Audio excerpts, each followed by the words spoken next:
तो आप सुकृत के आचरण करो। बड़ा विचित्र भाव है संसार का। चाहता है सुख, आचरण करता है दुख पाने वाले। दुष्कृति करो, पाप करो, सुख चाहो, कैसे हो सकता है भाई? कैसे हो सकता है ऐसा? तुम सोचो हम अपने बल से कर लेंगे, तुम्हारा बल काम नहीं करेगा। जब थोड़े दिन की स्वतंत्रता दी जाती है, जाओ आप 50 वर्ष, 60 वर्ष, 80 वर्ष आपको समय मिला है, आप चाहे घोर पापाचरण कर लो और चाहे बहुत बढ़िया तपस्या भजन पुण्य कर लो, छूट है, आपको विघ्न नहीं पहुंचाया जाएगा। हां, कोई महत अपराध कर दोगे तो फिर तो बख्शा नहीं जाएगा। साधो ज्ञान तुरंत भवानी, कर कल्याण अखिल के हानि। अगर कोई महत अपराध बन गया तब तो, नहीं तो छूट है तुम्हारी, कमा लो जो कमाना चाहते हो, पापाचरण या पुण्य जो कमाना चाहते हो। तो आपको लगता है कि आदमी बड़ा सुखी दिखाई दे रहा है, बेईमानी करता है, पापाचरण करता है, छूट दी गई है भगवान की तरफ से। ये कर्म भूमि है, तुम कर्म कर सकते हो, अच्छे या बुरे दोनों की छूट है। तुम भगवान का भजन करके नारायण बन सकते हो, नारायण स्वरूप में स्थित हो सकते हो। तुम गंदे आचरण करके भूत प्रेत बन सकते हो, सुअर कुत्ता बन सकते हो, और भी नीची योनियों में जा सकते हो। तुम स्वतंत्र हो, इस समय जो चाहो कर सकते हो। ये हर योनि को छूट नहीं, केवल मनुष्य योनि को छूट है। और तो सब अपने विवश होकर कर्मों को भोगना ही पड़ेगा, चाहे वो देवता क्यों ना हो। सावधान हो जाओ, भगवान ने छूट दे दी। ये यहां नहीं कह रहे कि तुम निष्काम ही होकर हमारी शरण में आओ। बड़े कृपाल हैं, जगत पिता है ना, वो कह रहे हैं कि आर्तो जिज्ञासु रर्थार्थी ज्ञानी चो भरतर्षभ। मान लो बहुत दुष्कृति है, बहुत गंदे आचरण वाला है, और उसको किसी भी संयोग से भगवान में रुचि हो जाए तो अब उसे दुष्कृति नहीं कहा जाएगा। अपने लोगों की यही कि अगर जीवन में कभी पीछे हमने उसको कोई ऐसा आचरण करते हो, जीवन भर यही उसी आचरण को देखेंगे हम, ये वो गंदा आदमी है जिसने ऐसा किया। भाई एक तरंग आई थी, उस तरंग में उसके द्वारा वो गलती हो गई, इसके बाद वो भगवान की शरण में वो सुधार, वो महात्मा बन जाएगा। पर हमारी दृष्टि उसके नाम जपने पर, उसके भगवत मार्ग में चलने पर नहीं है, क्योंकि हम लोग उसी का आदर करते हैं। वो झूठ बोला था, वो झूठ बोलने वाला है, वो बेईमानी की थी, वो हाँ गंदी दृष्टि से उसने देखा था, वो ऐसे ही दृष्टि उसकी रहेगी। नहीं, ऐसा नहीं। दुष्कृति आचरण करने वाला किसी संयोग से यदि उसकी भगवान नाम में रुचि हो गई, सत्संग में रुचि हो गई, भगवान का आश्रय ले लिया, तो भगवान कहते साधुर्य समंतव्य। अब उसे साधु मानो, बड़ा पुण्यात्मा है, क्योंकि मेरे आश्रय में आ गया, मेरी शरण में आ गया। भगवान कृपा करके ये 4 बातें कह रहे हैं। अगर आपको कोई भारी से भारी संकट है, चाहे जितना बड़ा संकट हो, कई घटनाएं अपने जीवन में हमने देखी, आश्चर्यमयी घटनाएं, जो बिल्कुल बस केवल भगवान ही बचा सकते थे। मुरारी शरण जी और कई संत अपने गिरिराज जी की परिक्रमा में रात्रि में गए थे। 2 बजे के लगभग वापस आ रहे थे हाईवे से, और ड्राइवर सो गया, और डिवाइडर उस पे गाड़ी ऐसे एकदम जोर से राधे श्याम, बिल्कुल रफ्तार से गाड़ी चल रही, एकदम ऐसे, एकदम आवाज जोर से प्रभु की इच्छा से निकला, राधे श्याम। गाड़ी बंद, ऐसे ही ड्राइवर बार बार सबसे हाथ जोड़ के कि पहली बार ऐसी गलती हुई, मैं सो गया पहली बार। वो समझा कि पीटे हम, कुछ नहीं, शांत। ना कोई पीछे से गाड़ी आई, अब इंजन कैसे बंद हुआ, वो गाड़ी वहां कैसे रुक गई, केवल प्रभु। इसका हम कोई महत्व नहीं रखते कि कोई बड़ी बात है। अरे जीवन उनके हाथ में, आज ले लें या कल ले लें, लेना, ये जीवन उनको समर्पित है। जैसा अगर आप संकट में हैं, पुकार के देखिए राधा, पूरा दृश्य बदल जाएगा।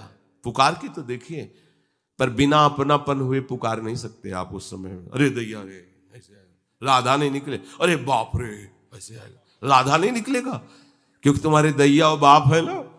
हाँ, हमारे तो यही है जो कुछ है, राधा। दर्शन करने राधा वल्लभ जी के जा रहे थे,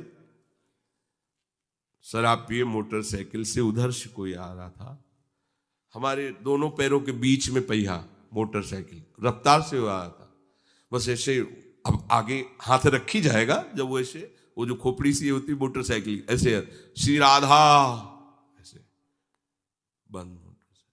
ओ बोला बाबा बंद कैसे हो गई?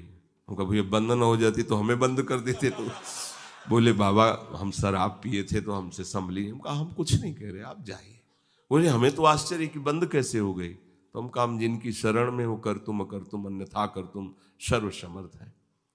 भगवान का प्रताप जगह जगह देखा है।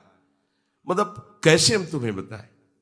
महुआ से आ रहे हैं ट्रेन में, अब किसी श्रद्धालु ने टिकट दे दी। अब हम ज्यादा पढ़े लिखे तो है नहीं, कक्षा 9 पढ़े, संसारिकता का ज्यादा ज्ञान नहीं, बचपन से इसी में लगे रहे तो वो तो ज्ञान। अच्छा उसके कौन पढ़े कि कौन से स्टेशन की क्या, हमें तो भाई टिकट दे दी, लो महाराज बनारस की टिकट, तो अपनी झोली में डाल ली और बैठाल दिया वो अच्छे वाले उसमें है, हाँ जो भी रूम कहे जाते हो वातानुकूलित कच्छ वो जो होते उसमें।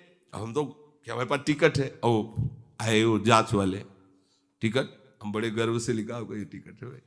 उन्होंने देखा, बोले स्टेशन कब निकल गए हो, कहाँ बैठे हो तुम? ये जनरल की टिकट है और ये स्टेशन तो कब निकल, कहाँ जाना है? हमका वाराणसी। बोले तुम्हारे पास टिकट तो है नहीं। और अब पावर होता है जब, तो फिर उसमें, और हमारी और नई अवस्था उस समय थी 24-28 के बीच की जो अवस्था, वो कुछ बोलने, अभद्र शब्द बोलने वाले, खड़े हो चलो हमारे साथ बोलने। ऊपर एक आदमी नीचे उतरा, अंग्रेजी से उनसे बात की, इतनी बड़ी कागज में टिकट बनवाई, हमें दी, पैसा दिया और कहा सर आप जाइए। कोई नहीं, कौन है ये, कौन उतर के आ रहा है, कौन सहयोग कर रहा है? हरि, जिसके सहारे हैं वो एक एक कदम पर दुलार कर रहा है। अब संकट निवृत्ति के लिए हम प्रभु का आश्रय न लेकर जगत का आश्रय बड़े बड़े चूक कर देते हैं। अमुक है, उनका संबंध हम दृढ़ रखते हैं क्योंकि कभी हुआ तो वो काम आएंगे। धिक्कार है भगवत शरणागत कहला करके किसी अन्य का आश्रय लेना। इतने बड़े मालिक हैं, सर्वत्र सर्वशक्तिमान, तुम्हें और किसी का आश्रय चाहिए? पर ये बात तभी समझ में आएगी जब खूब सत्संग करोगे और नाम जप करोगे। भगवान का आश्रय पल पल पर देखा है, उनका जीवन में दुलार देखा है। बस ये लगा कि भगवान ही बचा सकते हैं, दूसरा कोई नहीं बचा सकता। गंगा किनारे कुछ जगह ऐसी होती है जो ऊपर से एकदम सूखी पपड़ी दिखाई दे रही, वो अंदर भारी दलदल होता है। हम लोग अपनी मस्ती में चले जा रहे हैं, पीछे से आवाज, ए बाबा रुकना, कदम रुकिए। वो दौड़ के आया, बोले बाबा आपको पता है ये यहां से देखो आधा किलोमीटर तक दलदल है, फंस जाओगे तो वहीं खड़े खड़े मर जाओगे, कोई निकालने वाला नहीं। ऊपर से सूखी पपड़ी, नीचे पग पग पर प्रभु को देखा है। आर्थ, अगर संकट निवृत्ति कोई कर सकता है तो भगवान श्री हरि कर सकते हैं।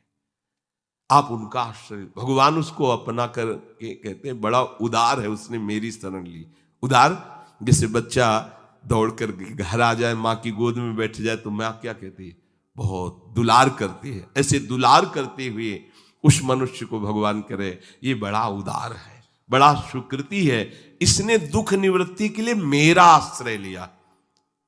अगर सत्संग सुनकर तुम्हें थोड़ा भी भाव आ रहा हो तो किसी भी विपत्ति में किसी का सहारा मत लेना, एकमात्र प्रभु का भरोसा रखना। अगर विपत्ति संपत्ति में न बदल जाए तो हमें बताना, और अगर किसी का सहारा लिया तो बनती हुई बात बिगड़ती चली जाएगी, ये पक्का समझ लेना।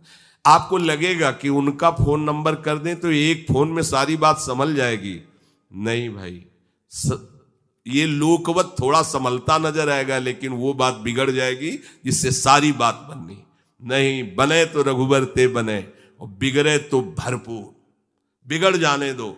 क्यों? इतनी बिगड़ जाएगी तो संभलेगी कैसे? वो बिगड़ते बिगड़ते अंतिम स्टेज पर ऐसा संभाल देगा जितनी संभली थी उससे 1000 गुना बढ़ के। वो बड़ा महामहिम है। अर्थार्थी जो केवल भगवान से अर्थ चाहता है, ठीक है, हमें धन चाहिए तो भगवान श्री हरि का आश्रय ले, जो चाहिए आप मान लीजिए, पर गलत आचरण कर रहे हो इसलिए आपके ऊपर प्रभाव नहीं पड़ रहा। हमारी बात हाथ जोड़कर हम प्रार्थना करें, मान लीजिए सब कामनाओं से पीड़ित है, सबकी कामनाएं पूर्ण हो जाएंगी। जो इच्छा करी हो मन माही, प्रभु प्रसाद कछ दुर्लभ नाई। पर मांस खाना छोड़ो, शराब पीना छोड़ो, पराई बहन बेटियों के साथ गंदी दृष्टि करना बंद करो, ये गंदे आचरण बंद करो, राधा राधा बोलो, ना पूर्ण हो जाए तो मैं बताना। मनमानी आचरण करते हो, गंदे पापाचरण करते हो, फिर कहते हो कि हमें कुछ दिन राधा नाम जपते हुए अभी लाभ नहीं मिला। लाभ कैसे मिले? आप नीचे से तो ऐसे असाधन कर रहे हो, पापाचरण कर रहे हो, प्रभु की आज्ञा का उल्लंघन करोगे तो कैसे प्रभु प्रसन्न हो जाएंगे तुम पे? हमें किसी से अपना काम बनाना होता है ना, तो उसकी रुचि के अनुसार चलना होता है। एक साधारण व्यवहार की बात करें, हमें आपसे काम बनाना है तो हमें आपकी रुचि देखनी पड़ेगी और आपकी रुचि के अनुसार चलना पड़ेगा। आपकी भावना में हमारी कदर बने तब हमारी बात बनेगी। तो हमारे प्रभु तो पहले ही कहते हैं तुमसे कि ममई वांसो, तू मेरा है। पर प्रभु की आज्ञा है, शास्त्र के अनुसार चलो, जो मैं बोल रहा हूं वैसे ही चलो। ऐसा चलोगे तो तुम्हें धन मांगना ही नहीं पड़ेगा। आपको मजाक लगता है ये सब कथाएं सुनकर, अगर विश्वास हो तो तुम्हें मजाक न लगे, ऐसा तुम्हारे जीवन में भी हो जाए। नरसिंह मेहता जी के पास उनकी बेटी के यहां भात भरने के लिए जब चर्चा चली तो अब ये लगा कि अगर यहां निमंत्रण नहीं भेजेंगे तो बहू को दुख होगा, और निमंत्रण भेजते हैं तो बेइज्जती की बात होगी, क्योंकि सब बाबा जी आएंगे फटे पुराने कपड़े, मंजीरा और करताल लिए, और हरि नाम कृष्ण नाम गोविंद नाम कीर्तन करने। अब यहाँ वीआईपी लोगों के बीच में और लोग पूछेंगे कौन है, तो कहेंगे समधी, बेइज्जती महसूस होगी।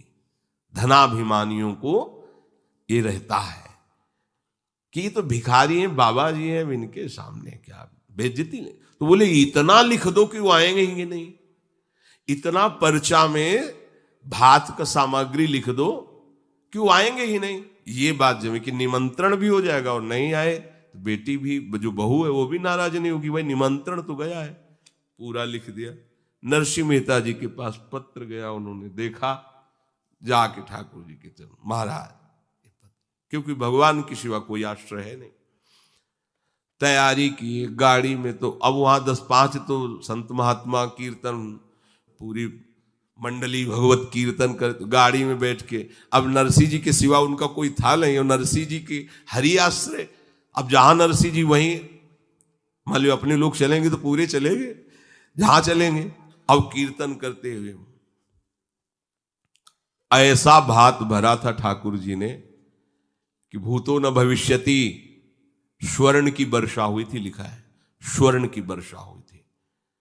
द्वारिकाधीश की गाड़ियां लगी हुई थी, बैलगाड़ियों में सब लदे स्वर्ण आभूषण, सब गांव का गांव पूरा कंचन का हो गया था। ऐसा वैभव भगवान ने प्रकाशित किया। आपको क्या भगवान पर विश्वास नहीं? क्या आप प्रभु के नहीं हैं? क्या आपको प्रभु ऐसा प्यार नहीं करते? पर आप प्रभु के ऐसे आश्रित नहीं होते, इसीलिए आपको अनुभव में